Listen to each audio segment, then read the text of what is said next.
There you go. The floor is yours. All right. Hello, everybody. Thank you for coming. I hope you guys more energized after the coffee break. I'm very excited to be here today. I've been watching BotConf videos for quite a while already, and if a year ago someone told me that I'm going to be here as a speaker, I would never believe it. But I'm here, and my talk has quite long name, but in a nutshell, I'm going to speak about malware, which is capable to launch brute forcing attacks against content management systems. So let me introduce myself and people who were doing this research. My name is Anna, and my colleague and co-author of this research, Veronica Valeros. We are both threat researchers from CTA, Cognitive Threat Analytics.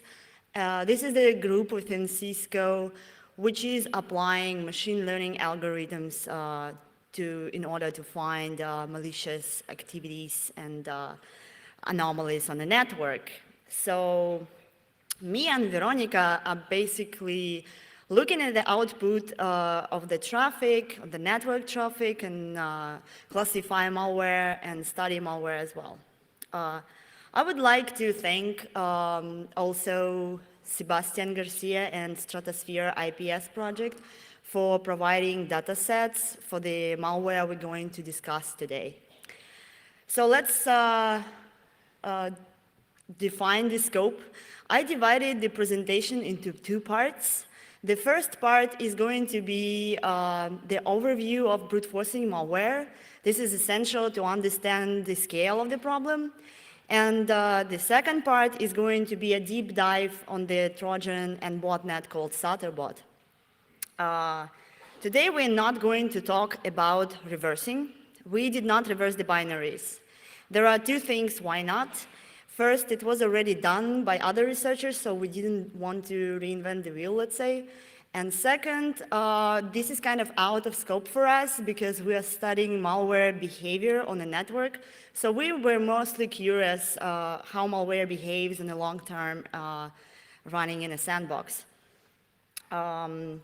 We also a little bit narrowed down the scope on focusing mostly on WordPress sites because this is the most popular content management system out there. It's like more than 18 million sites built with WordPress. And also the botnet that we were studying, we observed that it was brute forcing WordPress sites. So that was our goal. So brute forcing is basically the attack which is trying to break the authentication system. And WordPress authentication system is form-based, I'm sorry. So you need to put the username and password. So in order to log in, there is another way how you can authenticate yourself by using the XML remote procedure call, where the XML data transferred over the HTTP. And this feature is implemented in WordPress by default. It's not primarily used for authentication, but it requires username and password. So as I said, brute forcing is trying to break in the authentication method. And we divided brute forcing attacks into two parts. The first part is a vertical brute force attack, where the one infected host is using dictionary, like list of passwords, and it's trying them all against one website. And the horizontal brute force attack is where the infected host has, let's say, a list of sites for brute forcing and has only one password. So it goes and tries this password to all of the sites only once. So to understand the problem, I'd like to introduce you the overview of brute forcing malware. And I'd like to start with the year 2009. This is the first record that we were able to find regarding the distributed brute forcing attacks. It was reported on the Sans blog post the personal experience of the user who obtained the small PHP script, which was taking 3 parameters like curl to perform HTTP requests, then the parameter for passwords, and the third for sites, and launch the brute forcing. I need to remind you that the WordPress was created in 2003, and I'm pretty sure there were attempts to brute force it, but we were able to find the earliest record of documentation of the attack in 2009. So if you guys have the earliest data, please share, that would be really nice. The next year I'd like to cover is year 2012. And it brought us Stantinka. Today, guys from ESET is going to cover that in details. We were curious. Stantinka was discovered in 2017, but was operated since 2012. We were curious in particular in the one of the plugin it was using. It's a modular botnet, and it uses the brute plugin, which is basically able to launch the dictionary attacks against Joomla and WordPress sites. So the next year, it brought us Fordisco, also known as VP Cracker. And Fordisco was the campaign which got great coverage in media. It was reported. It was like the first big attack on that scale, and it was targeting Windows machines and obtaining the list of passwords for brute forcing from the command and control, and the username for brute forcing were hard-coded in binaries. The other thing interesting about Fordisco, though, is that sometimes it was delivering PHP backdoor called filelessman, and that is the small redirector which was doing the scan on the background of the user agent. And if the requirements met, it was redirecting users to the Stix exploit kit. Also, the hacked by Fordisco WordPress sites were used by the black hole exploit kit, which was reported by several other researchers, and as well as the SteelRat botnet, which was using WordPress sites to deliver spam. So this is all for the 2013, and the next year is 2014, which brought us MIAM. This malware was reported by the security researchers operated under the handle malware must die, and then the researchers from Yandex did a great research on the MIAM, and they published a paper on virus bulletin. So MIAM is actually targeting Linux web servers, and MIAM had like around 6 plugins, which all of them designed for brute forcing from different services, like from FTP services, do the crawling and parsing, and also perform brute forcing of WordPress sites. It is also interesting that researchers mentioned in a paper that they found out that MIAM linked with Fordisco. The next year I'm going to cover is going to be 2015, and it brought us actually 3 interesting malwares. The first is Athra, and it was reported by the researcher from Vivid Security, who was personally experienced the brute forcing attack on his personal WordPress site. He noticed that the whole IP addresses which attacking his site actually belongs to devices, and devices of the Athra routers and modems. He started to investigate, and he found out that all of them were having the default passwords, which apparently was abused by some group of malicious actors, and who launched some piece of malware, which launched then the distributed brute forcing attack against WordPress sites.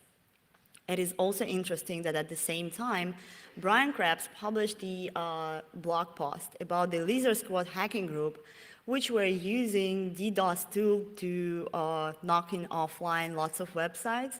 And it was the link between the Athra devices and default passwords and Lizard Squad as well. Well, unfortunately, researchers did not publish which malware was responsible for the brute forcing as well, so we are not aware of that. So the second malware, which also appeared to be in 2015, was discovered by Veronica Valeros. She was actually studying Andromeda and Gamaru botnet. She let it run in a sandbox for 30 days, and she found out that after 14 days, the behavior of the malware changed.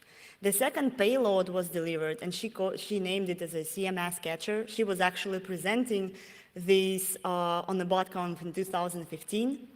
So this new payload was responsible for the brute forcing. It obtains the list of passwords from the bot master, and it was launched the brute forcing attack with the default credentials, admin. And for the 4 days of observing the activity, the bot tried to log in 200,000 sites, which is pretty aggressive. And the last malware that happened to be in 2015 is a ransomware Traldash. After decrypting users' files, it didn't stop here. It actually obtained several other payloads, and one of them was CMS Brute. This is the malware which was contacting its command and control servers in the Tor network, obtained the list of passwords, and launched the brute forcing attack. So this is all what I'm going to cover in 2015, and the next and the last year is 2016, which brought us two interesting events. First, there was discovered one unknown ISP provider which was responsible for 1.65 million brute forcing attacks daily. So this is actually the traffic that was coming from this ISP is actually more than all brute force traffic coming from the OVH, GoDaddy, and Rostelecom. And at the same time, researchers from Word Defense published the blog post about botnet called Chicken Kiev, which was using WordPress sites for delivering the malware, and apparently they linked this activity with the unknown ISP responsible for the lots of brute forcing attacks. So we can see that brute forcing attacks are very straightforward. They have only one goal: to log into, to get the valid credentials, and that's it. They are automated, like as we can see in terms of the unknown IPS, 1.65 million attacks per day, and it still works. So the second part of my presentation is going to be about the Satterbot botnet. I want to say a little bit about the setup, how we launched the botnet, the binaries. We used simple VM, and we let it sit in the bot for 4 days until it actually got blocked, with no user interaction, and we installed the BitTorrent client because otherwise bot is not functional. So Satterbot is not something new. Actually, it was discovered in 2013, and this is the basically post from the forum where the user is saying, well, my girlfriend downloaded something from the torrent and she's infected. And this is the detection, this is how these binaries were detected in 2003. But I have an access to the VirusTotal intelligence, and the same bot is actually detecting in 2017 as a Satterbot. Satterbot is a modular botnet. It has 4 modules: backdoor, downloader, web crawler, and brute forcer. And we're gonna mostly focus today on the last 2. The infection starts when the user is searching for pirate software or movies in search engines. And he might ended up on the compromised sites hosting infected by Satterbot torrent. After the downloading the torrent file, in case of the movie, the folder comes with the free files: movie, codec pack, and text file. And in the text file, it said the instruction to run the codec pack in order to watch movie correctly. And when the user ran the codec back, the Stutterbot DLL loaded, and the error message popped up. But at that time, the host becomes infected by the Stutterbot and becomes the part of the Stutterbot network. After that, the crawling starts. It was reported before that bot is using free search engines to find the list of sites. It is performing, these three search engines are Bing, Google, and Yandex. So bot is using the combination of words to find the list of sites and then to try and brute force them. So this is the search, how the search looks like in Bing, and it's we were curious if all the search engines are having the same list of words being searched. So since the bot is communicating in HTTP, we were just get all flows to these searches and extracted the words.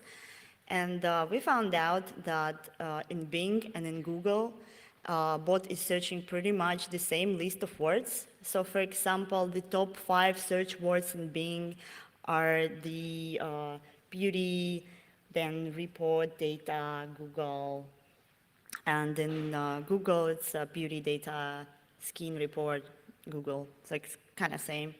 And Yandex apparently stands out. In Yandex, bot is searching combination of letters. So here is the small snippet. The list is actually longer. After the bot acquires the list of the list of sites, it tries them it's checking the framework they're running. So in our case, we observed only that bot is checking if sites are running WordPress or not. It is performing GET requests to these sites, and after the successful result found, the brute forcing starts.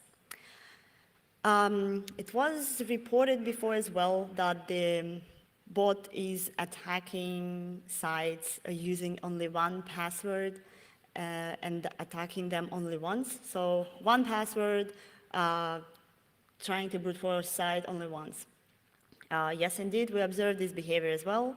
Also, the attack happens to be with a simple get post request to the admin panel where the bot is trying to log in, and also it is using the XML RPC and specifically the call VP get user blogs. So here in this example, you can see there is the host name used as a domain name as a username, and the password is magic. So the bot is, as was reported before, using the only one password. Yes, we saw it. We call this a standard credential combination. So the main name is a username and one password. Yes, we saw it. But we also saw the non-standard credential combination used. So in this case, you can see that the name of the site is something vodacannal something ru. And the parameter that bot is using as a username is different, as well as the password change. Since these all examples are coming from the one data set, which was like 4 days of capture, clearly we can see that the bot is changing the passwords. This example is in particular interesting because of 2 things. I'm a native Russian speaker, and Vodakanal means water canal, and the password is swimming, and I'm not sure if there was some logic behind of it or it's just a coincidence. And the second thing interesting about it is that the username that bot is trying to log in is actually a real username. It's, we suspect that bot is using user enumeration scan, where the script is basically scanning by numerical user ID, try to reveal real usernames. So this one is actually a real username.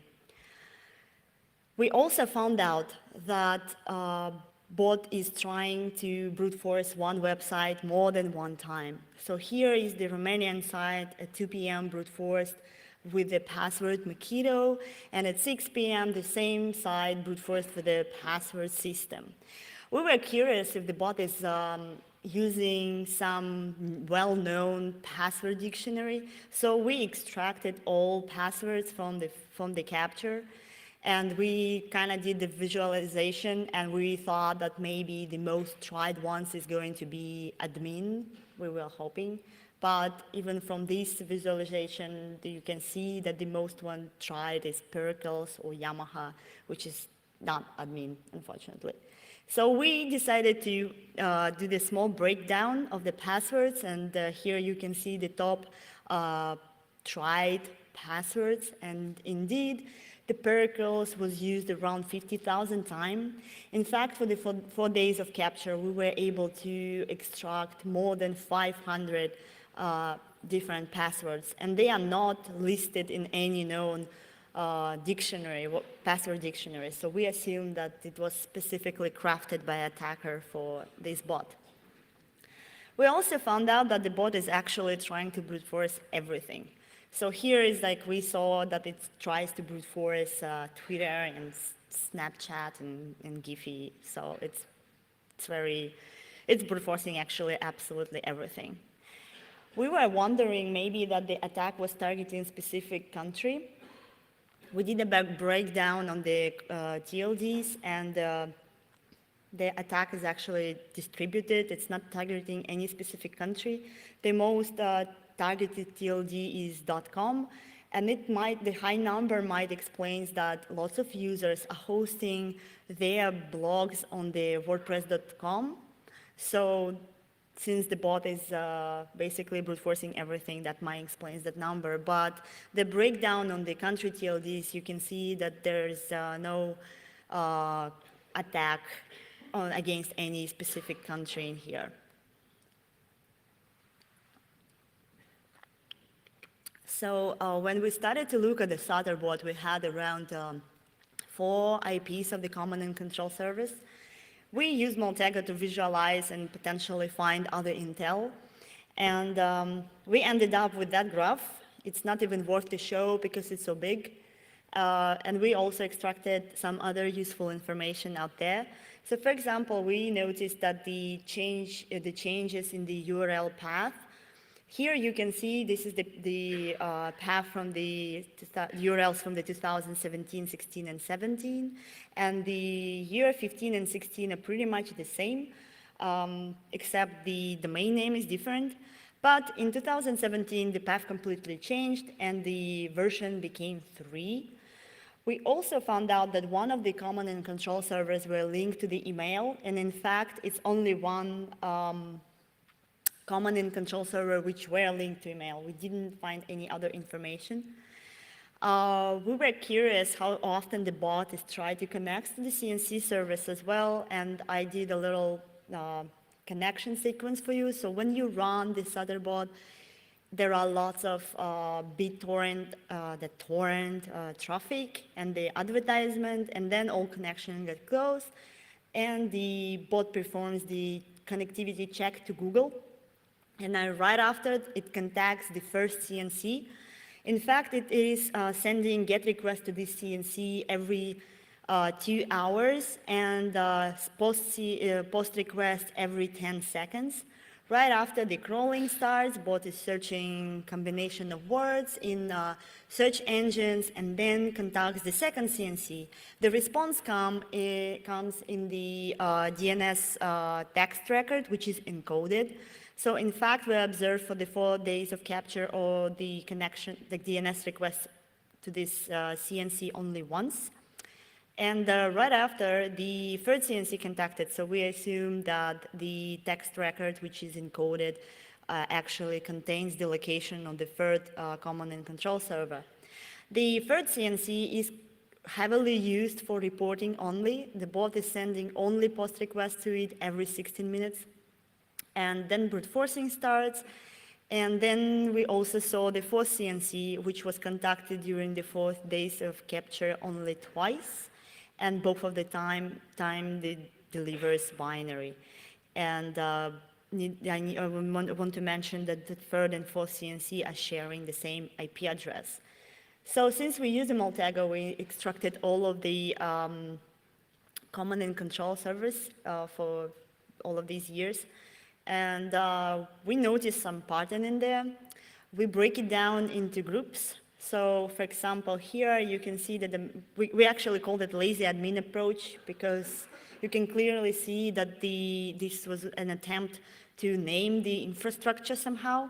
So for example, in the force group, there are these domains which are used for the which are hard-coded.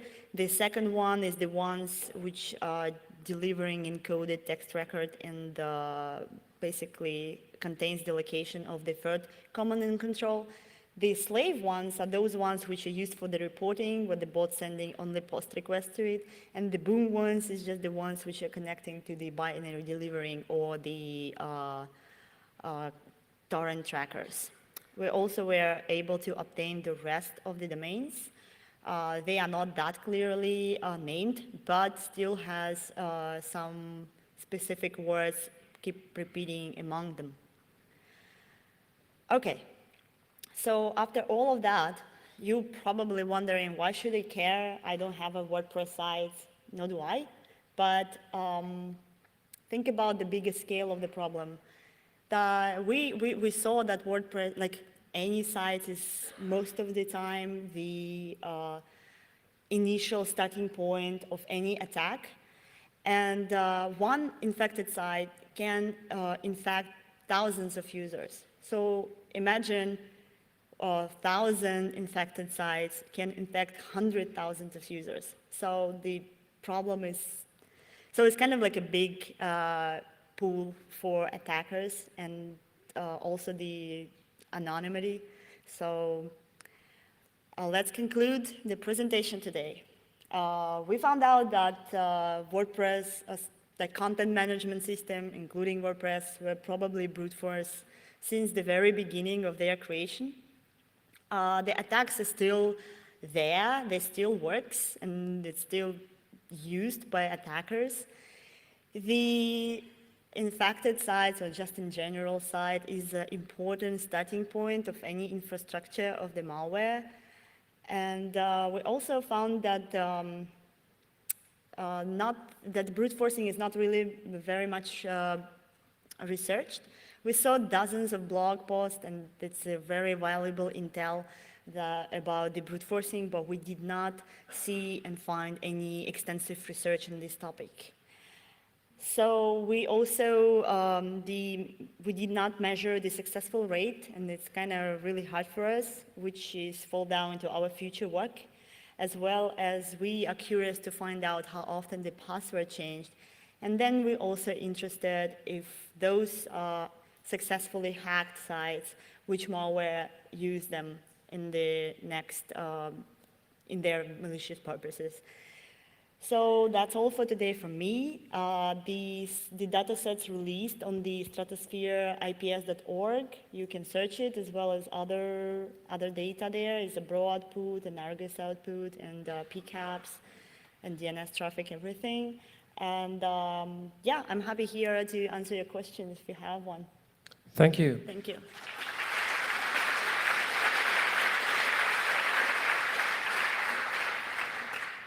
Are there any questions for Anna?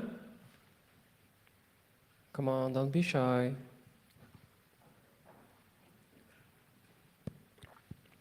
Hi, thank you for your talk.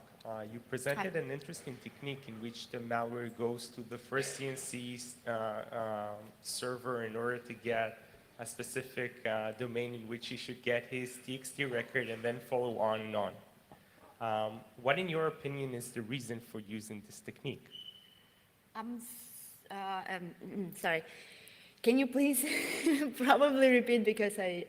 Yes, you showed an interesting technique in which the malware goes to the first command and control server in order to find a domain in which he will get his TXT record, okay. and then will follow forward. How would you explain the usage for this technique? Why is it necessary? I'm actually have never thought about it, to be honest. It's actually a good question. But maybe it's just trying to avoid somehow the detection, because no one, but I'm actually not sure. I'm sorry. Okay. I need to think about it. Thanks. Any other questions?